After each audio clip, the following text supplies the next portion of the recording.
The rule always seemed incredibly clear to any casual reader of the sacred text. One man, one woman, and an indissoluble union formed at the dawn of creation. Yet for more than 20 centuries, the very leaders, patriarchs, and heroes of the biblical text lived under a completely opposite and shocking reality. Dozens, sometimes hundreds of wives and concubines sharing the same tents and palaces. And the most disturbing aspect of this historical record is not that this was an accident or an ignored moral lapse, but rather that it was an openly regulated and often tolerated practice under the very divine laws delivered in the desert. This is the dark truth about polygamy in the Old Testament, the sociological motives for its existence, and how a single surgical answer in the first century demolished a millenary gear of oppression. You dive into the first chapters of Genesis and immediately perceive a silent and profound rupture. The original promise of Eden spoke of two people forming one flesh, operating in perfect harmony.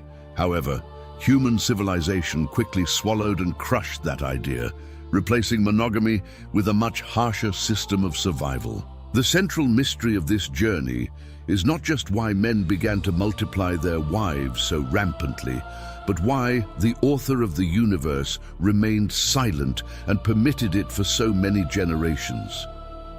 The answer to this uncomfortable tolerance requires you to descend into the dusty, hot, and unforgiving soil of the ancient Middle East, a cruel world where contemporary Western morality wouldn't survive the first week of winter. Survival in this period was absolutely brutal.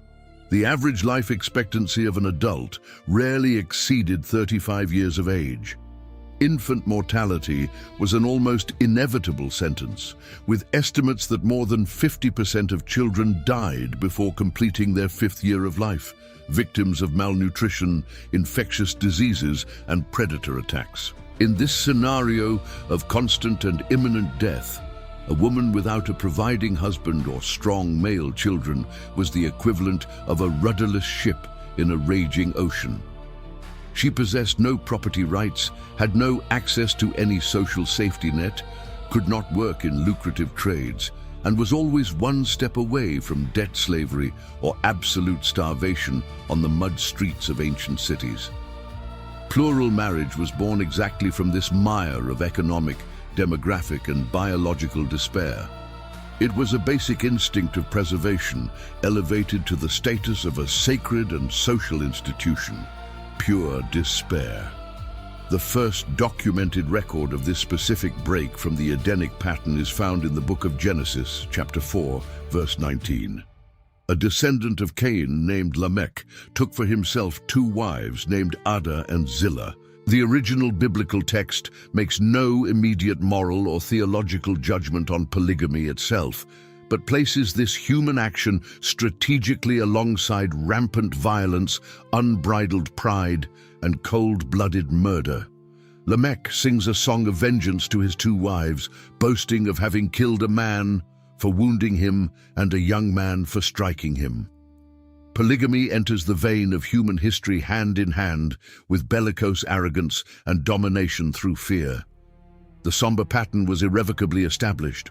The woman ceased to be an equal partner in a covenant and began to be treated as a mere commodity for display, a strategic resource captured for the expansion of the ego and the patriarchal clan. Moving forward a few centuries on the timeline, you encounter Abraham, known universally as the great patriarch of faith. He and his primary wife Sarah faced the crushing weight of sterility in an inflexible culture that viewed the lack of legitimate children as a direct and punitive curse from the gods. The Code of Hammurabi, a set of draconian laws promulgated in the region of Babylon around the 18th century before the Christian era, had extremely specific and detailed laws for this exact situation of reproductive failure.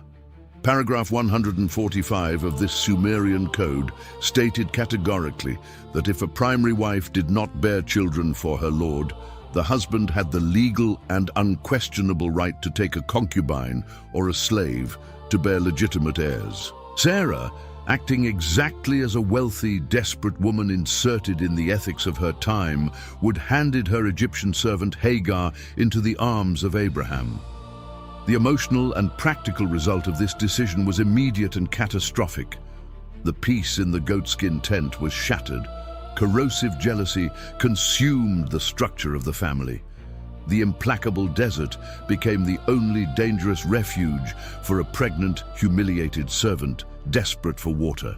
The human cost of this practice began to collect its price with high interest, deadly rivalry. The tense story of Jacob, grandson of Abraham, deepens this sociological wound even more dramatically. In Genesis chapter 29, you witness a cunning man being deceived and manipulated by his own father-in-law, Laban, into marrying two blood sisters, Leah and Rachel, after working arduously for 14 long years under the scorching sun of Mesopotamia.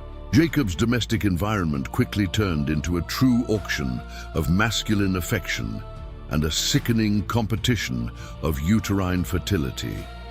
Each male child born was used as an emotional weapon forged by one sister against the other. When temporary sterility struck both, the personal servants, Bilhah and Zilpah, were cowardly dragged into this matrimonial battlefield, serving as mere biological incubators without a voice or right of choice, only to ensure the numerical supremacy of their mistresses. There were 4 completely different women fighting for the fragmented attention of a single man, generating 12 tribe-founding children in a toxic and psychologically exhausting domestic environment. The physical wear and tear of successive pregnancies, without any room for pelvic floor recovery, and the emotional terror of daily nocturnal rejection marked these matriarchs with invisible scars. The suffering was constant and silent. Imagine the level of exhaustion. A woman of that time was as disposable as a broken clay pot if she lost her capacity to bear boys. The female body was pushed to the absolute limit of human endurance, facing hemorrhages, puerperal fevers, and infections without any help from modern medicine or basic asepsis.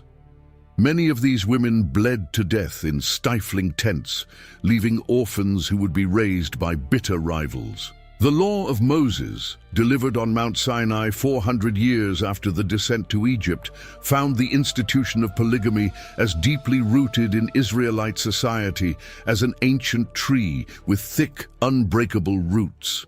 To rip this tree out all at once through an abrupt prohibitive commandment would instantly destroy the fragile and precarious social and economic structure of the newly liberated nation. Who would feed the thousands of second and third wives suddenly divorced? Who would protect the delegitimized orphans in the brutal desert of Zin? Thus, the divine law opted strategically for damage control instead of immediate eradication. In Deuteronomy chapter 21, verses 15 through 17, the Mosaic law does not approve of the morality of polygamy at any point, but firmly regulates its disastrous practical consequences. If a man has 2 wives, one intensely loved and another coldly despised, and the despised woman bears him the firstborn son, he is strictly prohibited from transferring the sacred right of primogeniture and the double portion of the inheritance to the son of the beloved wife. It was an innovative legal shield, incredibly advanced for the time, designed exclusively to protect the most vulnerable members of society against the tyrannical, emotional, and arbitrary wills of the patriarchs. The legislation of Sinai acted exactly like a tight tourniquet on a severed limb, stopping the fatal bleeding until the patient could reach a hospital in the future. The rise of the Israelite monarchy, however, took the practice of polygamy to a sociopathic and pathological extreme. What before, in the desert and in the mountains of Canaan, was strictly a matter of tribal survival and demographic replacement, quickly became a cynical tool of international political alliance and arrogant ostentation of absolute power. A large and well-guarded harem was as vital for the projection of the image of an invincible king in the Middle East as his 200 solid iron war chariots and his inexhaustible reserves of pure gold talents. Discarded bodies. King David, celebrated by the prophets as the man after God's own heart, had at least 8 wives officially named in historical records and countless other concubines brought from his victorious military campaigns. The consequence of this multiplicity of beds was devastating. The royal house of David was torn in half by the incestuous rape of Tamar, by the brutal murder between half-brothers, and by the military treason of Absalom, all born from the boiling and poisoned cauldron of his multiple matrimonial alliances and paternal abandonment. The blood of his own family permanently stained the wood of the throne of Jerusalem.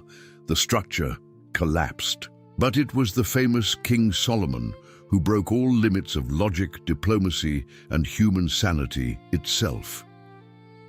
The first book of Kings, chapter 11, verse 3, records a numerical figure that borders on complete logistical absurdity.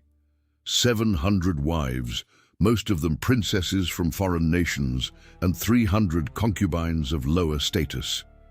Exactly 1,000 women locked up, watched, and kept in the vast palace complexes in Jerusalem during 40 years of reign. It was the equivalent of an entire population of a small ancient village, destined exclusively to serve the diplomatic whims, commercial alliances, and physical appetites of a single monarch obsessed with control. The weight of this decision was crushing. To sustain daily this obscene degree of luxury, clothing, exquisite food, and eunuch guards for 1,000 women, crushing taxes were relentlessly collected from the agricultural people of Israel, generating an economic pressure so massive that shortly after the death of Solomon, it cracked the unified kingdom into 2 enemy halves forever. It was like trying to empty the entire ocean using only a leaking clay cup. More than economic ruin, these international alliances brought entire pantheons of foreign gods and abominable idolatrous practices into the capital of Israel. The king, recognized as the wisest and most prosperous of the entire ancient world, was relentlessly destroyed by his own blind thirst for political power and his total assimilation to the neighboring imperial culture. Total silence. You need to pause the story and deeply understand the true and muffled invisible human cost of the great royal harems of antiquity. These hundreds of women were not wives in the relational, affective, or partnership sense that we know. They were, in the cold practice of geopolitics, diplomatic hostages, flesh and blood pawns moved without consent on a bloody chessboard of the Middle East. Many of these girls traveled more than 1,000 kilometers away from their homes, crossing implacable deserts and dangerous mountain ranges, leaving their families behind forever, only to be confined in luxurious enclosures and absolutely forgotten for entire decades. The loneliness within those walls was as heavy as a millstone tied to one's neck. A resplendent palace quickly transformed into a golden prison with no exit doors. The constant mortality among these captive women due to ignored complications in childbirth, infectious diseases transmitted in confinement, deep depression, and total lack of medical asepsis was devastating, reaching peaks where 30% of pregnant women did not survive the first weeks postpartum. The foreign woman within this monumental system was totally disposable, replaced in a matter of days by the next teenage daughter of an allied king or a defeated warlord on the frontiers. Inalienable human dignity was brutally nullified by the cold necessity of the state apparatus, absolute darkness. With the moral decay of the kings, the pre-exilic prophets began to raise their harsh voices against this life-crushing gear.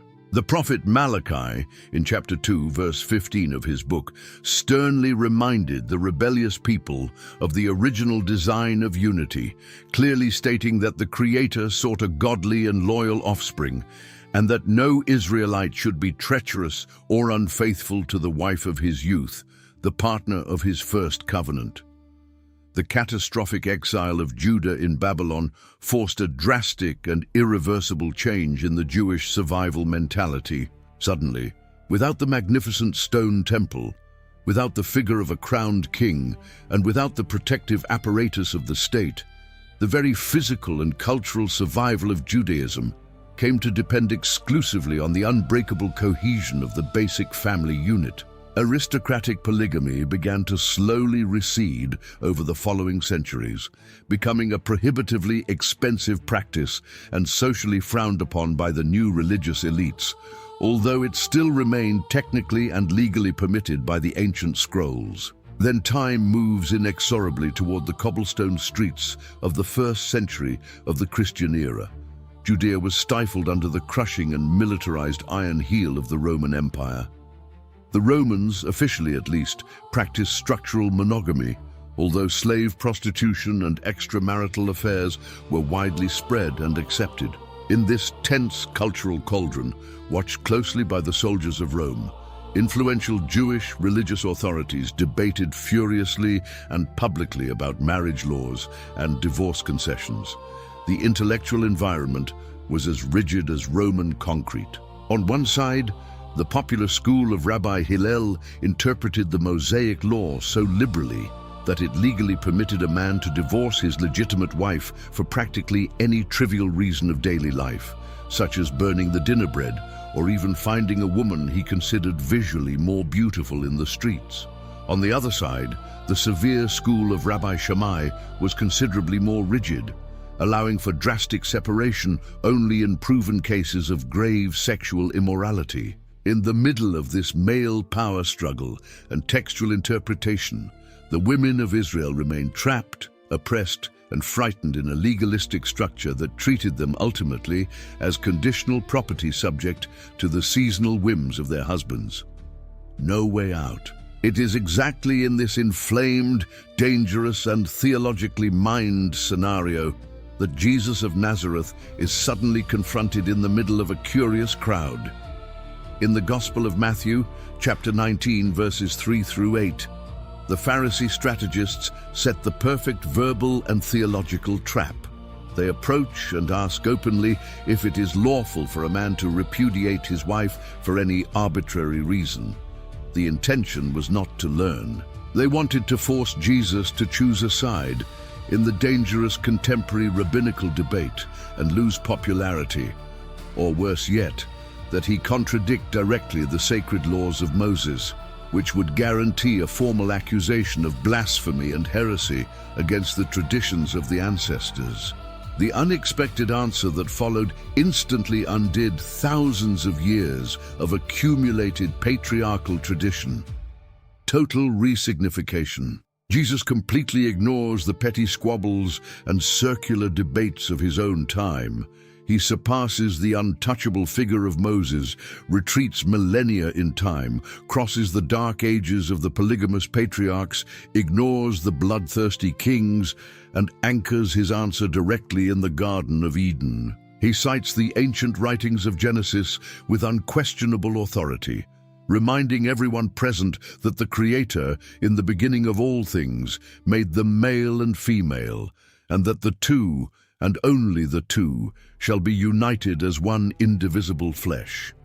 Therefore, he concluded firmly, what God has joined, the human being must not, under any circumstances, dare to separate. The Pharisees, shocked, disarmed, and offended by this absolute moral rigidity that destroyed their social privileges, counterattacked by aggressively questioning why the great legislator Moses then commanded a letter of official divorce and permitted so many exceptions. The next sentence pronounced by Jesus is the definitive blow, the master key that explains and unveils the disturbing divine tolerance, not only for rampant divorce, but for brutal polygamy and for all the strange moral concessions found in the Old Testament.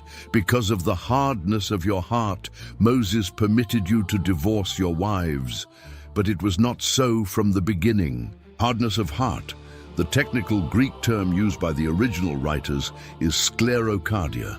It is not just teenage stubbornness. It is a thick, calcified, inflexible spiritual and sociological condition, a chronic disease of the soul completely incapable of reflecting or enduring the divine ideal of purity. God, throughout the past centuries, dealing directly with an incredibly primitive, bellicosely aggressive humanity shaped by the implacable and lethal survival rules of the ancient desert, met the broken human being exactly where he was thrown. The Mosaic legislation of Sinai was never the perfect portrait of the lost paradise, but rather the murky and cracked mirror of a world sunken in chaos. It was a long and painful period of adaptive divine pedagogy. The Creator regulated chaotic imperfection, unfair divorce, and polygamy by necessity, solely and exclusively to avoid the total annihilation and limitless exploitation of the weaker members of that violent society, waiting with infinite patience for the exact moment, the fullness of time in human history, to restore the original project. Systemic polygamy was permitted and tolerated as a crooked, ugly, and temporary crutch, given to a primitive humanity that walked with spiritual and moral legs severely fractured by the consequences of its own ancestral rebellion. End of the line. The incisive answer of Jesus changed absolutely all the paradigms of society. He, with a single sentence, tore away the millenary crutch once and for all.